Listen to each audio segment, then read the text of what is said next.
Hello বন্ধুরা, কেমন আছো সবাই? আশা করি অনেক ভালো আছো। বন্ধুরা, ভিডিওটি শুরু করার আগে তোমাদের কাছে আমার সর্বপ্রথম একটা রিকোয়েস্ট। হাতের কাছে হেডফোনটা থাকলে অবশ্যই কানে লাগিয়ে নাও, কারণ আজকের গল্পটা খুবই ইন্টারেস্টিং হতে চলেছে। তাহলে বেশি কথা না বাড়িয়ে মূল গল্পে ফিরে যাই। বন্ধুরা, আমার নাম সায়ন্তনী। আমি একজন মধ্যবিত্ত ঘরের মেয়ে। ছোটবেলা থেকে মাশাআল্লাহ আমার চেহারাটা অনেক সুন্দর। বাকিটা গল্প নয়, তোমরা নিজে চোখে দেখতে পারছো। আমার বিয়ে হয় তখন আমার বয়স মাত্র 18 বছর। আমার স্বামী ছিল একজন সংযুক্ত আরব আমিরাত প্রবাসী। আমার শ্বশুরের প্রায় 50 বিঘা সম্পত্তি ছিল। ধান, পেঁয়াজ, রসুন, গম সহ অনেক কিছু চাষবাস করত। আমার স্বামী ছিল বাড়ির বড় ছেলে। তার ছোট একটা বোন ছিল, তারও বিয়ে হয়ে গেছিল। আমার প্রায় 4 বছর হলো প্রবাসে। প্রায় প্রতিদিন 2-3 বার করে তার সাথে আমার কথা হয়। একদিন সে ফোনে কথা বলতে বলল, সায়ন্তনী, একা একাই প্রবাস জীবনে আর ভালো লাগে না, সবসময় শুধু তোমার কথা মনে পড়ে। মাঝে মধ্যে ভাবি তোমাকে এখানে নিয়ে আসি। আমি বললাম, বাড়ি থেকে আমি চলে গেলে এত বড় সংসারটা দেখে শুনে রাখার মতো আর কেউ কি আছে? কারণ আমার শ্বশুর শাশুড়ি তো বৃদ্ধ মানুষ। তারপরেও প্রায় মাসের মধ্যে 10-12 জন করে কামলা খাটে আমাদের বাড়িতেই, তারা থেকে থেকে কাজ করে। তাদের রান্নাবান্না দেখভাল করা সবকিছু মিলিয়ে আমার উপরে দায়িত্বগুলো থাকত। তাই আমার স্বামী যখনই আমাকে নেওয়ার কথা বলতো, তখনই আমার শ্বশুর আমার স্বামীর উপর রেগে যেত। বলতো, আমাদের বাড়িতে কি আর কোনো মানুষ আছে? তার উপরে সংসারটা ছেড়ে দিয়ে বৌমাকে তোর কাছে নিয়ে যাবি? আমিও ভেবে চিনতে দেখলাম, আমার শ্বশুর শাশুড়ি দুজনেই মানুষ অতিশয় খুবই ভালো। এই বৃদ্ধ মানুষগুলো রেখে আমি কোথাও থাকতে পারবো না। তাছাড়া মাসের মধ্যে এতগুলো কামলা খাটলে তাদের খাওয়া দাওয়া থেকে শুরু করে এত কিছু টেক কেয়ার করা আমার বৃদ্ধ শ্বশুর শাশুড়ির পক্ষে সম্ভব না। এই চিন্তাধারা করে আমি থেকে গেলাম গ্রামের বাড়িতে। ওহো বন্ধুরা, তোমাদেরকে তো আমার হাজবেন্ডের নামই বলা হয়নি। ওর নাম ছিল রিশাদ। বেশ কয়েক মাস পর হঠাৎ করে রাত 12টার দিকে আমার দরজায় টোকা পড়ল। খটখট করে আওয়াজ হচ্ছে। ঘরের ভেতর থেকে আমি জিজ্ঞেস করলাম, কে? কোনো সাড়া শব্দ পেলাম না। কিছুক্ষণ পরে আবারও টকটক করে শব্দ হলো। আমি এবার একটু ভয় পেয়ে গেলাম, কারণ বাড়িতে প্রায় 10-12 জন কামলা ছিল। তারা মাঠে পেঁয়াজের জমি নিড়ানির কাজ করছিল। আমি হয়তো ভাবলাম এদের মধ্যে কেউ হয়তো হবে।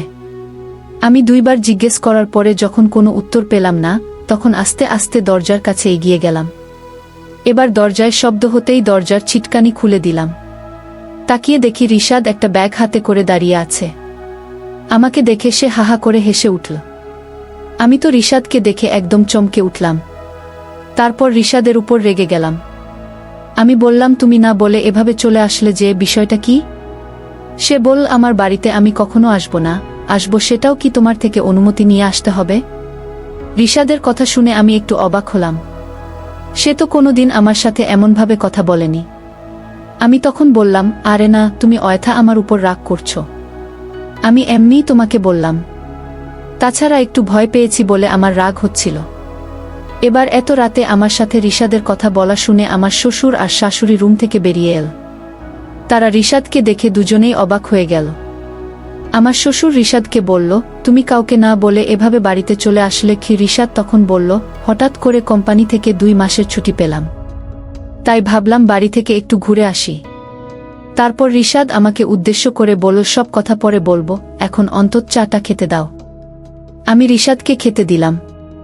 এবার খাওয়া দাওয়া পরে আমরা শুয়ে আছি, এমন সময় রিশাদ আমাকে বলল, আমি প্রায় 4 বছর 4 মাস পরে বাড়িতে আসলাম। আমি রিশাদকে বললাম, তো? সে বলল, তো কি বুঝতেছ? আমি তো কিছু বুঝছি না। এবার রিশাদ আমাকে বলল, কেন তাহলে কি আমার জমে থাকা কাজগুলো কামলা দিয়েও করিয়েছ নাকি? কথাটা শুনে আমি রিশাদের উপর প্রচণ্ডভাবে রেগে গেলাম। বললাম, কি আবুল তাবল কথা বলো?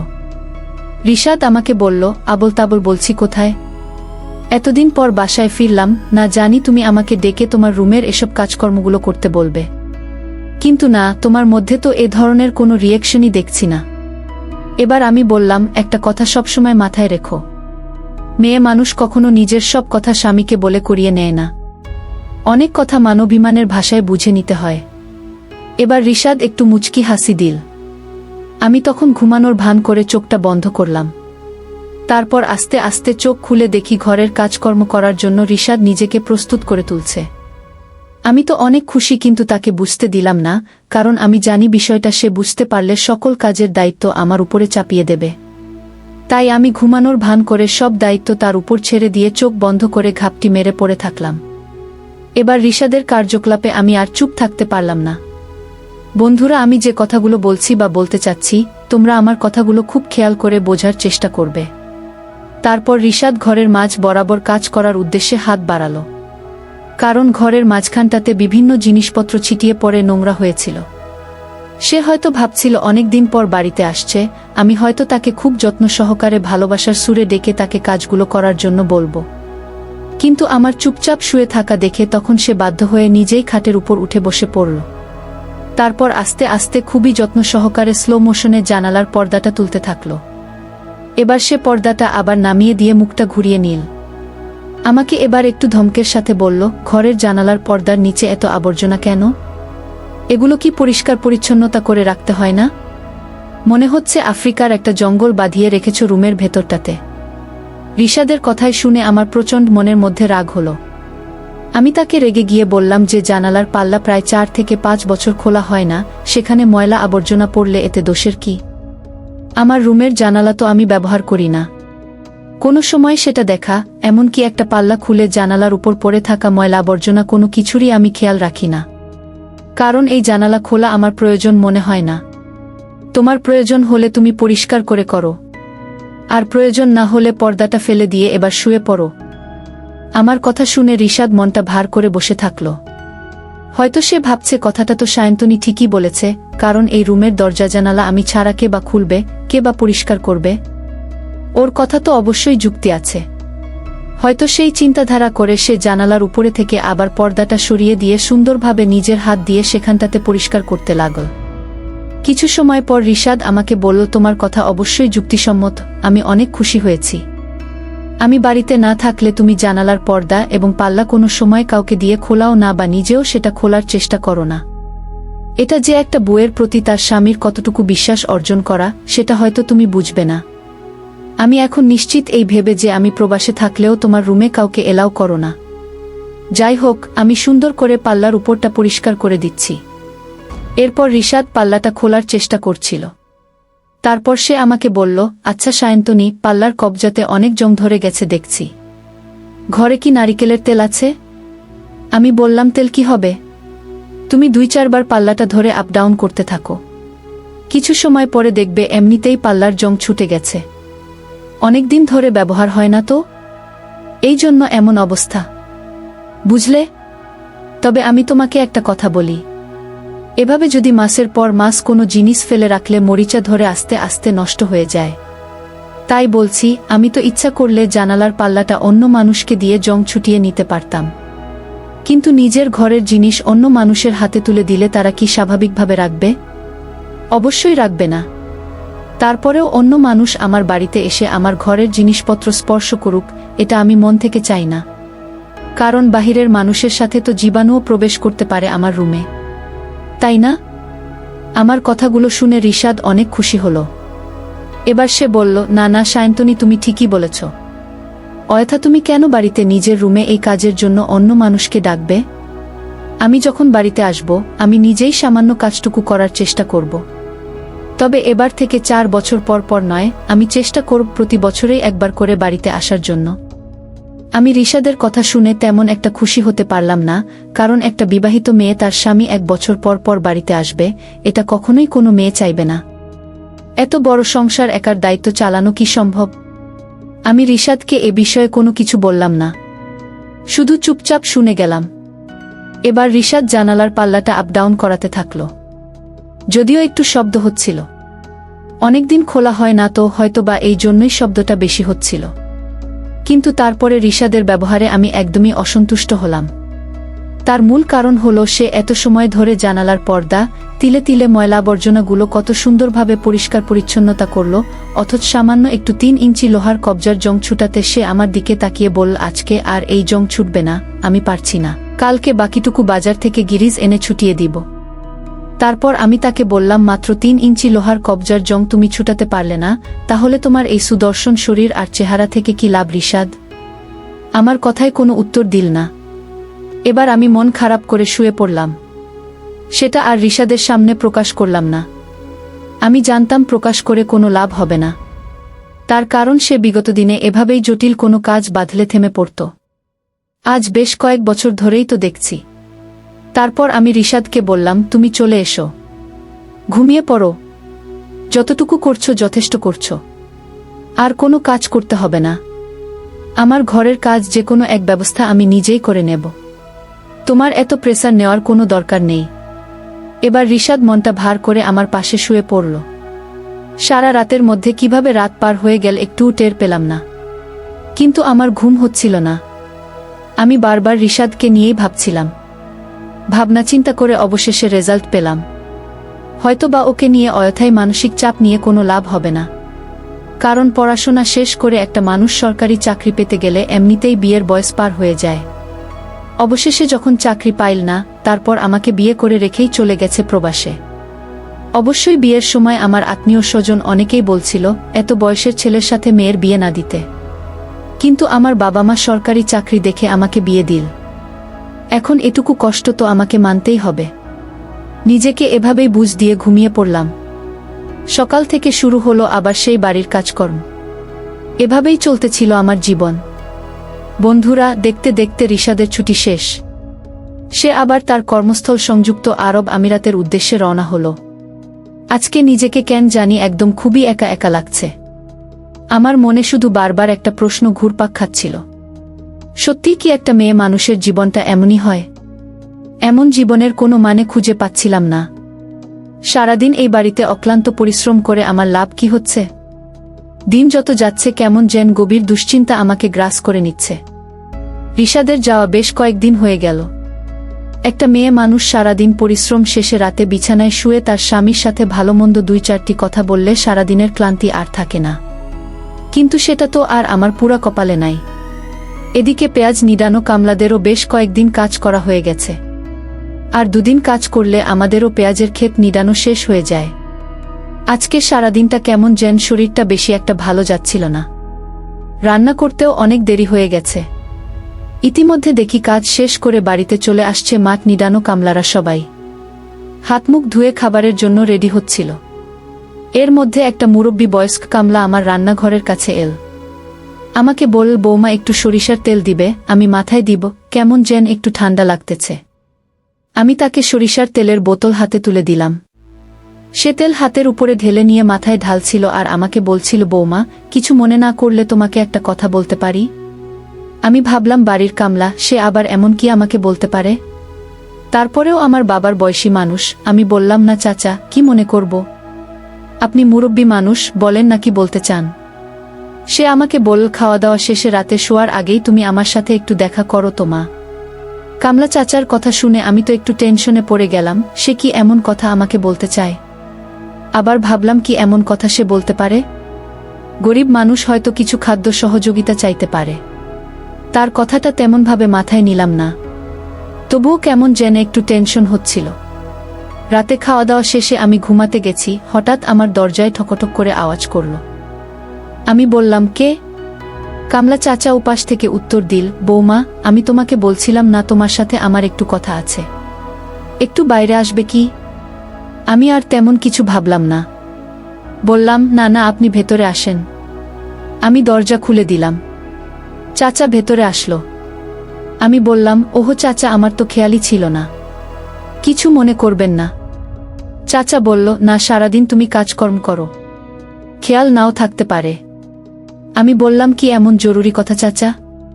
বললেন যে কথা আপনি আমাকে একা একা বলতে চেয়েছিলেন।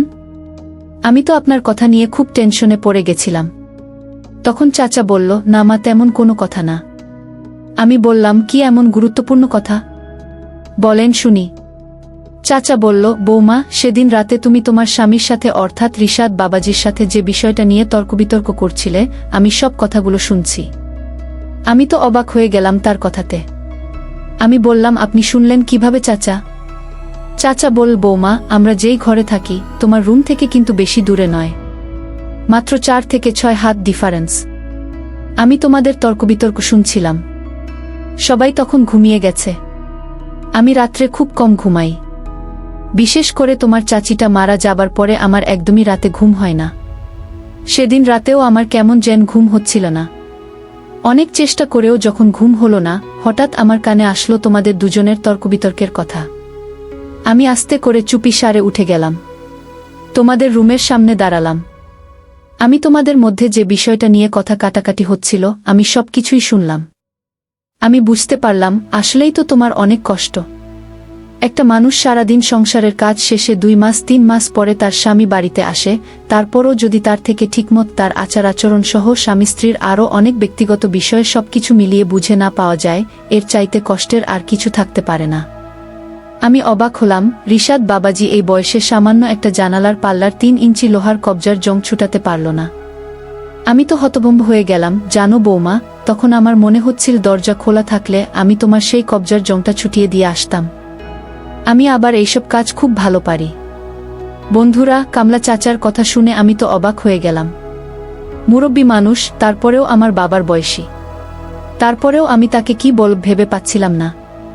সে আমাকে বল, বৌমা, তুমি যদি কিছু মনে না করো তাহলে আমাকে দিয়ে একবার চেষ্টা করাতে পারো। আমি তোমার জানালার কবজার জং সেই সুন্দর করে ছুটিয়ে দেব। চাচার কথা শুনে আমার কেমন যেন রাগের পরিবর্তে মায়া হচ্ছিল। আমি তাকে কিছু বলতে পারলাম না। সে আমার মুখের দিকে এমনভাবে তাকাচ্ছিল, বারবার বলছিল, বৌমা, একবার আমি চেষ্টা করে দেখতে পারি। রিশাদ বাবাজি তো বাজার থেকে গিরিজ আর তেল আনার কথা বলল, সেটা কিন্তু আমার কাছেই আছে। অযথা তোমার পয়সা খরচ করে বাজার থেকে এসব কিছু কিনতে হবে না। চাচার কথা শুনে আমি একদম চুপ হয়ে গেলাম। কি বলবো, ভাষা খুঁজে পাচ্ছিলাম না। তারপর চাচা বল, বৌমা, তুমি হয়তো আমার উপর রাগ করেছ। ঠিক আছে, আমি চলে যাচ্ছি। এবার আমি চাচাকে বললাম, চাচা, যাবেন না? ঠিক আছে, একবার আপনাকে দিয়ে ট্রাই করিয়ে দেখি। বন্ধুরা, আমি ভাবলাম আমার স্বামী তো প্রায় 3 মাস পর পর বাড়িতে আসে, যদি আমি এভাবে পড়ে থাকি তাহলে তো আমার জানালার কবজাটা নষ্ট হয়ে যাবে। বন্ধুরা, আমার ভাষা তোমরা বোঝো কিনা আমি জানি না, তবে আশা করি আমি তোমাদেরকে কি বোঝাতে চাইছি অবশ্যই তোমরা বুঝতে পারছো। বন্ধুরা, তারপর আমি চাচাকে বললাম, ঠিক আছে, আপনি আপনার কাজ শুরু করেন।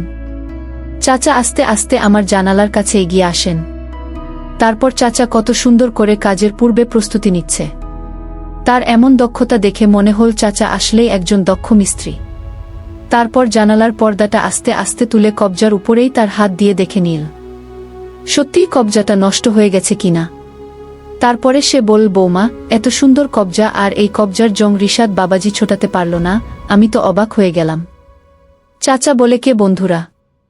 তারপর চাচা এত সুন্দর করে কবজার জং ছুটাতে লাগলো, আমি তো অবাক হয়ে গেলাম। এই বয়সে চাচা সব ধরনের কাজে পারদর্শী দেখছি। আমি ভাবতে লাগলাম, চাচা সারাদিন পেঁয়াজ রসুনের জমিতে নিড়ানোর কাজ করেছে, এত পরিশ্রম শেষেও সে আমার ঘরে এসে আবার শ্রম দিচ্ছে। এবার কিছু সময় পর চাচা আমাকে বলল, কি বৌমা, এবার তোমার জানালার জং ছুটছে তো? আমি বললাম, হ্যাঁ চাচা, আপনি চারপাশের মরিচা সহ পরিষ্কার করে দিলেন। চাচা, আপনি সত্যি একজন পাকা মিস্ত্রি। চাচা, আপনি এসব মাঠের কাজ না করে কাঠমিস্ত্রির কাজ করলেও তো পারেন। আপনার হাতের কাজগুলো এত সুন্দর, সত্যি অসাধারণ। আমার মুখে এত সুন্দর প্রশংসা পেয়ে চাচা বলল, আমি আরও বিভিন্ন ধরনের কাজ জানি। বৌমা, তোমাকে মাত্র এক প্রকার দেখালাম, কিন্তু সময়ের অভাবে অন্যান্য প্রকার দেখাতে পারলাম না। যদি কখনো কপালে থাকে আবার তোমাদের বাড়িতে আসব। সামনে যখন গম কাটার সময় হয় তখন আমাকে জানাবে।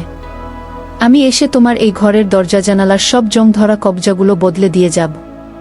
চাচার কথাতে খুব রস ছিল। ভাবলাম চাচা বোধহয় আমার এই কাজ করতে পেরে অনেক খুশি হয়েছে। এবার চাচার প্রতি আমার কেমন যেন মায়ামমতা জন্ম নিল। আমি বুঝতে পারলাম না কেন এই মায়াটা ওনার প্রতি আমার কাজ করছিল। তারপর আমি চাচাকে বললাম, চাচা, আপনি মাঝে মধ্যে আমাদের বাড়িতে আসবেন, এসে আমাকে দেখে যাবেন। আপনি তো আমার বাবার বয়সী, তাই না? বাবার মতোই এলাকার লোকজন তেমন একটা কিছু বলে সাহস পাবে না, কারণ তারা আমার শ্বশুর এবং আমার স্বামীকে দেখে অনেক সম্মান করে, শ্রদ্ধা করে, তাদের দেখে ভয়ও পায়। অতএব আপনি মাসের মধ্যে 2 বার আমাদের বাড়িতে আসলেও কেউ জবাবদিহি করবে না। আমার কথা শুনে চাচা খুবই খুশি হল। এবার আমি চাচাকে বললাম, চাচা, আপনি এখন আমার রুম থেকে চলে যান। বলতে যায় না, রাতের ব্যাপার অনেকে অনেক রকম মনে করতে পারে। চাচা চলে গেল। তারপর 2 দিন শেষে আমাদের পেঁয়াজের ক্ষেত নিড়ানোর কাজ শেষ হয়ে গেল। আজকে তারা কাজ শেষ করে সন্ধ্যায় খাওয়া দাওয়া করে বাড়ির দিকে রওনা হবে। মাঠ থেকে সবাই উঠে আসলো। সবাই বিদায় নেবে এমন সময় আমি সেই বৃদ্ধ চাচাকে বললাম, চাচা, আজকে রাতটা থেকে যান, কালকে সকাল করে খাওয়া দাওয়া করে চলে যাবেন। চাচা আমাকে বলল, বৌমা, আমি তো একা না, ওরা সবাই বাড়ি চলে যাবে। তুমি হয়তো সবাইকে বুঝিয়ে আজকের রাতটা ঠেকাতে পারো। চাচা তো ঠিকই বুঝতে পারছিল আমি কেন তাকে ঠেকাচ্ছি। এই ভাবনা চিন্তা করেই আমাকে দিয়ে সবাইকে ঠেকানোর কথা বলছে। এবার আমি সবার উদ্দেশ্যে বললাম, আপনারা আজকের রাতটা থেকে যান, কালকে সকালে উঠে চলে যান। আমার কথাটা তারা মেনে নিল। এবার রাত্রে খাওয়া দাওয়া শেষে সবাই ঘুমিয়ে আছে। আমি গেলাম তাদের রুমে, কারণ আমার মাথায় এখন একটা বিষয় কাজ করছে। যেভাবেই হোক আজকে এই রাতের মধ্যে, যেভাবেই হোক আর একবার আমার জানালার বাদবাকি কবজার জংগুলো চাচাকে দিয়ে ছুটিয়ে ইজি করে নিতে হবে। চাচার জং ছুটানোর কৌশলটা অনেক সুন্দর। চাচাকে দিয়ে যদি আজকে এই কাজটুকু না করাতে পারি, তাহলে সারা জীবনের আফসোস থেকে যাবে আমার। আফসোসের মূল কারণ হলো আমার স্বামী রিশাদের দ্বারা কখনো আমার কোনো কাজ সম্পূর্ণভাবে করাটা সম্ভব না। সে আজ পর্যন্ত আমার একটা কাজও ঠিকঠাকভাবে করতে পারেনি। এবার আমি চলে গেলাম কামলা চাচারা যে ঘরে শুয়ে থাকে সেই রুমে। আমি গিয়ে দেখি সবাই ঘুমাচ্ছে আর বৃদ্ধ কামলা চাচা উপরের দিকে তাকিয়ে কি যেন ভাবছে। আমি চাচাকে ডাক দিলাম। পাশ থেকে আরো 2 জন জেগে গেল। তারা 2 জন বলল, কোনো সমস্যা হয়েছে কি বৌমা? আমি বললাম, না না, তেমন কোনো সমস্যা না। আমি শুধু ওই চাচার সাথে একটা কথা বলবো। আপনারা সকালে উঠে সবাই চলে যাবেন তো? তাই কথাটা বলা খুবই দরকার। এবার চাচা উঠে আসলো। চাচাকে আমি বললাম, চাচা, সেদিন যে জানালার কবজার জং ছুটিয়েছিলেন, এখন দেখছি আরেকটা জানালার কবজারও ঠিক ওই একই অবস্থা। সকালে তো চলেই যাচ্ছেন, তাই ভাবলাম যাওয়ার আগে এই কাজটুকু করে দিয়ে যেতেন, তাহলে আমার খুবই উপকার হতো। এই কথা বলতেই চাচার সাথে থাকা আরেকজন বলল, ও বৃদ্ধ মানুষ, সে এসব কাজ পারবে না, বরং আমি করে দিচ্ছি। চাচা তখন তার উপরে রেগে গেল, কারণ আমার ঘরের কাজ করে চাচা অনেক মজা পেয়েছে, সেটা তার মুখের এক্সপ্রেশনেই বোঝা যাচ্ছে। চাচা ওই লোকটিকে অনেক গালাগালি করল। তখন সেই লোক বলল, ঠিক আছে, তুমিই যাও, আমি তোমার ভালোর জন্য কথাটা বলছিলাম। চাচা তখন বলল, আমার ভালো মন্দ তোকে দেখতে হবে না। সারাদিন মাঠে যখন পেঁয়াজের ক্ষেতে আমি খুব রোদে পুড়ে কষ্ট করে কাজ করি, তখন তো একবারও বলিস না, চাচা, তুমি 1 ঘন্টা রেস্ট নিয়ে এসো, আমরা তোমার কাজটুকু করে দিচ্ছি। চাচা তার কথার যুক্তি দিয়ে সেই লোকটাকে দাবিয়ে রাখল। এবার চাচা আমাকে বলল, বৌমা, তুমি রুমে যাও, আমি আসতেছি। আমি চলে আসলাম। এরপর যা হলো বন্ধুরা, আমি এত পরিমাণ আনন্দিত ছিলাম যে তোমাদেরকে বলে বুঝাতে পারবো না। চাচা একদম বৃদ্ধ মানুষ হয়েও এসব কাজে এতটা পারদর্শী। একদম নিখুঁতভাবে আমার ঘরের কাজগুলো করে দিয়ে গেল। চাচার কথা কোনোদিন আমি ভুলতে পারবো না। বর্তমানে রিশাদের সংসারে আমার 2টা ছেলে মেয়ে। মোটামুটি ভালোই চলছিল আমাদের জীবন, কিন্তু মনের মধ্যে সে এক অজানা কষ্ট রয়ে গেল। এখনো মনে পড়ে সেই বৃদ্ধ চাচার কথা। তার স্মৃতিগুলো আমাকে কুরে কুরে খায়। অনেক সময় চাচার জন্য মনের মধ্যে ঝড় ওঠে। কাউকে কিছু বলতে পারি না, বোঝাতেও পারি না। এমনকি রিশাদও আমার কষ্টটা সেভাবে বোঝে না। সারা জীবন এভাবেই কাটিয়ে দিলাম। বন্ধুরা, আমার জীবনে এমন একটা ঘটনা ঘটে যাবে আমি কখনো কল্পনাও করতে পারিনি। কার জীবনে কখন কোন ঘটনা ঘটে কেউ বলতে পারে না। আজকের গল্পটা কেমন লাগলো বন্ধুরা? যদি একটু ভালো লেগে থাকে তাহলে আমাদের চ্যানেলটা সাবস্ক্রাইব করে দেবে। আর ভিডিওটাতে একটা লাইক, একটা গঠনমূলক কমেন্ট এবং একটা শেয়ার দিয়ে তোমাদের বন্ধুবান্ধবদের দেখার সুযোগ করে দিবে। সবার সুস্বাস্থ্য কামনা করছি। সবাই নিজের পরিবারের দিকে খেয়াল রাখবে, এই প্রত্যাশায় আল্লাহ হাফেজ।